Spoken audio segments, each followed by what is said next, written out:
మన ముకుందాలో Christmas and new year offer వీఏపై ఫ్లాట్ 10% తగ్గింపు. వివరాలకి సంప్రదించండి. నమస్కారం, నేను గీతాంజలి. సుమన్ టీవీకి స్వాగతం.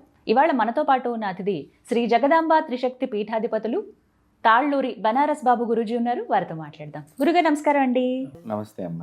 గురుగారు, సాధారణంగా పౌర్ణమి అమావాస్య విశేషంగా చూస్తాం, కానీ మన తెలుగు వాళ్ళ వరకు పౌర్ణమి అంటేనే ఏమైనా పనులు చేయాలన్నా ఇవాళ మంచి రోజని మనమే నిర్ణయం చేసుకుంటాం. అమావాస్య అనగానే చాలా ఆలోచిస్తాం. ఎందుకండి ఇవాళ కొత్త పనులు చేయటం, వద్దులే అమావాస్య రోజు ఏంటి పని, ఇలా ఏదో ఒక రకంగా చెప్తూనే ఉంటారు. మన పెద్దల నుంచి అలా చెప్పారు. నిజంగా అమావాస్యకి అంత భయపడాలా? ఏ పనులు ప్రారంభించొద్దా? అమావాస్య రోజు విశేషంగా అసలు ఏం చేయాలి, ఏం చేయకూడదు? అమావాస్య అనేటువంటి దాన్ని మనం పరిశీలనగా చూసినట్లయితే అమావాస్య రోజున మహాలక్ష్మి పుట్టింది అని చెప్పారు. దాన్నే మనం ఇప్పుడు వచ్చేటువంటి 12 అమావాస్యల్లో ఒక అమావాస్యను దీపావళి అమావాస్యగా లక్ష్మీ పూజలు జరుపుతూ ఉంటారు కదమ్మా. మరి ఆ లక్ష్మీ పూజ అనేది మంచిదే కదా. ఆ రోజు కంపల్సరిగా తప్పనిసరిగా అందరూ కూడా లక్ష్మీ పూజకి ప్రాధాన్యత ఇస్తారు. రాత్రి సమయంలో ఆ పూజను బాగా నిర్వహిస్తూ ఉంటారు. సో ఇక్కడ మనం దాన్ని బట్టి ఆలోచన చేస్తే మీరు చెప్పినట్లుగా అమావాస్య రోజున ఏం చెయ్యాలి, ఎట్లా చెయ్యాలి అనుకున్నప్పుడు స్త్రీ దేవత ఆరాధనకి అమావాస్య చాలా ముఖ్యమైనది. ఈ స్త్రీ దేవతల్లో తీవ్ర దేవతలు చాలా విశిష్టంగా దీనిలో మనకి అనుగ్రహాన్ని కలిగించడానికి ఎక్కువగా అవకాశం ఉన్నటువంటిది. ఈ తీవ్ర దేవతల్లో మనం బాగా ఆలోచన చేస్తే దుర్గా, కాళి, తార, చిన్మస్త, ఇప్పుడు దశమహావిద్యల్లో ఉండేటువంటి మిగతా దేవతలందరూ కూడా ఈ తీవ్ర దేవతల కిందకు వస్తారు. అంతేకాకుండా పురుష దేవతల్లో కూడా తీవ్ర దేవతలు ఉన్నారు. కాలభైరవుడు, అలాగే నరసింహస్వామి, ఇలాంటి దేవతల యొక్క ఉపాసనను కూడా మనం, సుదర్శనుడు, ఇలాంటివన్నీ కూడా మనం ఈ అమావాస్య రోజున అనుష్ఠానానికి చాలా ఉత్తమంగా చెప్పబడ్డాయి. అంతేకాకుండా కొన్ని మనకి బాగా చాలా కాలం నుంచి అంటే మొండిగా కొన్ని సమస్యలు తెగటం లేదు, దాని గురించి ఏదన్నా తాంత్రిక సంబంధంగా కొన్ని దృష్టి దోషాలు పోగొట్టుకుంటానికి కానివ్వండి, కొన్ని తాంత్రిక ప్రయోగాలు అంటే చిన్న చిన్న చిట్కాలుగా రెమెడీస్ లాగా పోగొట్టుకుంటానికి కానివ్వండి ఈ అమావాస్య చాలా ఉపయోగపడుతుంది. అంటే అందరూ చేయవచ్చా అండి? ఇప్పుడు ఉపాసన గురించి మాట్లాడారు. అలా ఈ ఉపాసన అనేటువంటి విషయానికి వస్తే మాత్రం ఆ మంత్రదీక్ష ఉన్నటువంటి వాళ్ళు చేసుకుంటే మంచిది. ఇప్పుడు ఈ దృష్టి దోషము, ఈ చిన్న చిన్న చిట్కాలు లాంటివి అమావాస్య రోజున ఇది వారి వారి గృహాల్లో ఎవరైనా చేసుకోవచ్చు. కాబట్టి ఎలా చేయాలనేది పెద్ద ప్రశ్న. ఇప్పుడు ఈ అమావాస్య రోజున మీరు ఒక 1/4 కేజీ అన్నం వండాలి. అన్నం వండి ఒక అన్నం ముద్దని అంటే ఆ 1/4 కేజీ అన్నాన్ని 3 ముద్దలుగా మనం సరిపడా తీసుకోవాలన్నమాట. కొద్దిగా అటు ఇటు ఎక్కువైనా పర్వాలేదు. మళ్ళీ వీక్షకులు ఏంటంటే కొలతగా అట్లా వాళ్ళు ఆలోచన చేస్తారు, అట్లా ఏం అవసరం లేదు. ఒకటి పసుపు ముద్దగా తయారు చేసుకోవాలి, ఒకటి కుంకుమ ముద్దగా తయారు చేసుకోవాలి, ఒకటి బొగ్గుల పౌడర్తో, బొగ్గుల అంటే నలుపు ముద్దగా కనిపించాలి మనకి. సో ఈ 3 ముద్దల అన్నాన్ని కూడా చక్కగా చిన్నపిల్లలు ఉంటారు ఇళ్లలో. ఒక్కొక్కసారి ఏమవుతుంటేనమ్మా ఈ మధ్య నేను చాలా గమనించాను, పుట్టిన పిల్లలు తల్లి దగ్గర పాలు తాగటం లేదు, ఏడుస్తున్నారు అనుకున్నప్పుడు డాక్టర్స్ దగ్గర వర్క్ చేసే సిస్టర్స్ ఇవన్నీ గమనించినటువంటి వాళ్ళు ఏవో మిషన్ పెట్టి ఫీడింగ్ అని లేకపోతే నిపుల్స్ అని ఏవో దొరుకుతున్నాయని చెప్తున్నారు. అసలు కారణం ఏంటంటే వీళ్ళు గర్భస్థంలో ఉన్నప్పుడే ఈ అమావాస్య రోజున ఏదన్నా ఇట్లాంటి దృష్టి దోషాలు వీళ్ళు బయటికి వెళ్ళినప్పుడు దాటడం మూలకంగా పుట్టిన తర్వాత ఈ ఎఫెక్ట్ ఈ శిశువు మీద ఉంటుంది. సో ఏడుస్తూ ఉంటారు. మనం ఎంత ఫీడ్ చేద్దామని ప్రయత్నం చేసినా ఒక తల్లిగా, అక్కడ ఒక తండ్రిగా తన బిడ్డకి తల్లి సహకారం ఎంత అందించినా కూడా వాడు తీసుకోవటానికి ఆ శిశువు ఇష్టపడాడు. అప్పుడు వీరు చేయవలసింది ఏంటంటే ఇలా మనం ఎర్ర ముద్ద, కుంకుమ ముద్ద, పసుపు ముద్ద, బొగ్గుల పౌడర్ ముద్ద, ఈ 3 ముద్దలతో దృష్టి తీసేసేయాలి శిశువుకి. తీసివేసేసి అది ఎవరు తొక్కని చోట పడేయటం మూలకంగా అప్పుడు ఈ శిశువు ఆ పాలు తాగటానికి ఇంట్రెస్ట్ చూపిస్తూ ఉంటాడు.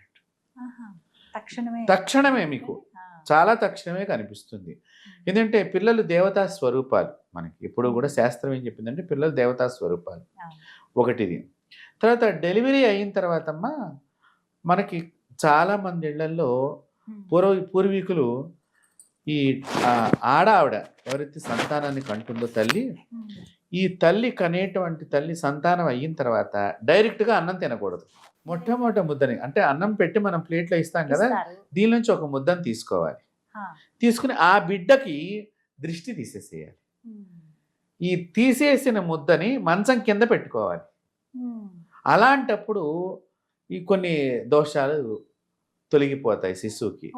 అలా చెయ్యకుండా వీళ్ళు డైరెక్ట్గా అన్నం తిన్నప్పుడు ఈ పిల్లలు పాలు తాగరు. ఇలా కూడా ఇది కేవలం మొట్టమొదటిసారి అన్నం తిన్నా మొట్టమొదటిసారి ప్రతిరోజు అంటే పురుడయ్యేదాకా కూడా అంటే 21 రోజులు కూడా ప్రతిరోజు కూడా ఆ తల్లి ఈ మొట్టమొదటి ముద్దని ఉదయం పూట తినేటప్పుడు మొట్టమొదటి ముద్దని పిల్లవాడికి దృష్టి తీసేసేయాలి, దాని కింద పెట్టాలి. అంటే అక్కడ ఈ శిశువుని భక్షించడానికి వచ్చేటువంటి దుష్ట శక్తులు ఈ అన్నాన్ని భక్షించి బయటికి వెళ్ళిపోతాయి. సో అది చెయ్యని పక్షంలో ఈ శిశువుని బాధిస్తూ ఉంటాయి. సో అలాంటివి ఏమన్నా కొంతమంది మాతృమూర్తులు తెలియక చేసిన వాళ్ళు ఈ చిట్కాని ఇంకా సఫర్ అవుతూ ఉంటే, ఇంకా బాధపడుతున్నట్లయితే కనుక ఈ 3 ముద్దలతో కనుక దృష్టి తీసేసినట్లయితే చాలా వాళ్ళ పిల్లల్లో మార్పు కనిపిస్తుంది.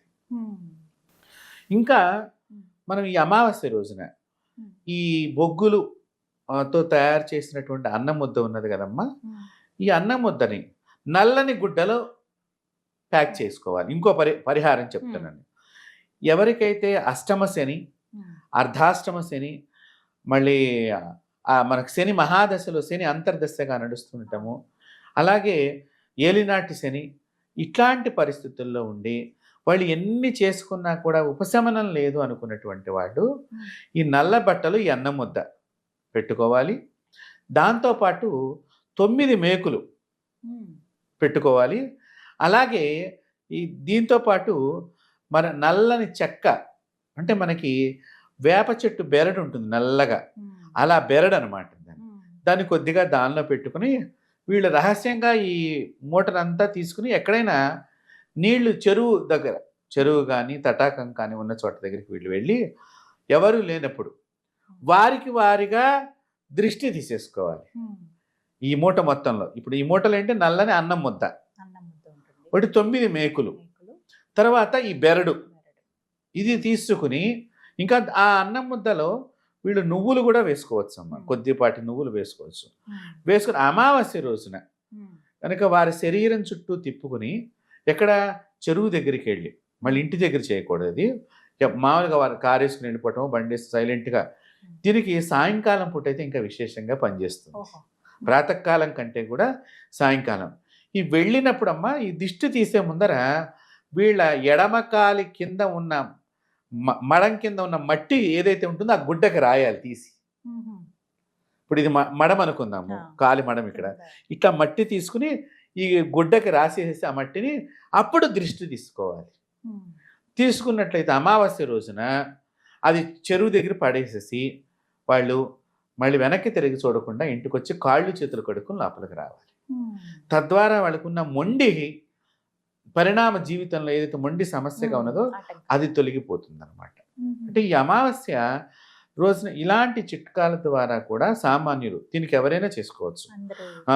ఇప్పుడు ఒకవేళ ఏమండి మరి భార్యకు ఉంది, మరి పిల్లలకు ఉన్నది అనుకున్నప్పుడు భర్త వాళ్ళని తీసుకువెళ్ళవచ్చు, పెద్దవాళ్ళు వెళ్ళవచ్చు వాళ్ళతో పాటు. మగవాడు వెళ్ళినప్పుడు సింగిల్గా వెళ్ళిపోవచ్చు. ఇక ఆడవాళ్ళకి మరి తోడు ఎవరో ఒకళ్ళు, మన ఎందుకంటే చెరువుల దగ్గరికి వెళ్ళినప్పుడు ఏమిటో కొద్దిగా అనుమానంగా చూస్తాము, గబుకుని ఏమైనా కాలు జారచ్చు అంటే చెరువులోకి దిక్కకూడదమ్మా. ఇదంతా కూడా చేసేవాడు ఒడ్డున ఉండి చెయ్యాలి. చేసి ఆ ఇసిరేసేటప్పుడు నీళ్ళలో పడేసి రావడం అంతే. అప్పుడు వీళ్ళకున్నటువంటి సమస్తమైనటువంటి శనిపీడ తొలగిపోవటానికి అవకాశం ఉన్నది. ఉన్నాయి. చాలా చక్కగా వివరించారు. ధన్యవాదాలు గురుగారు. నమస్కారం.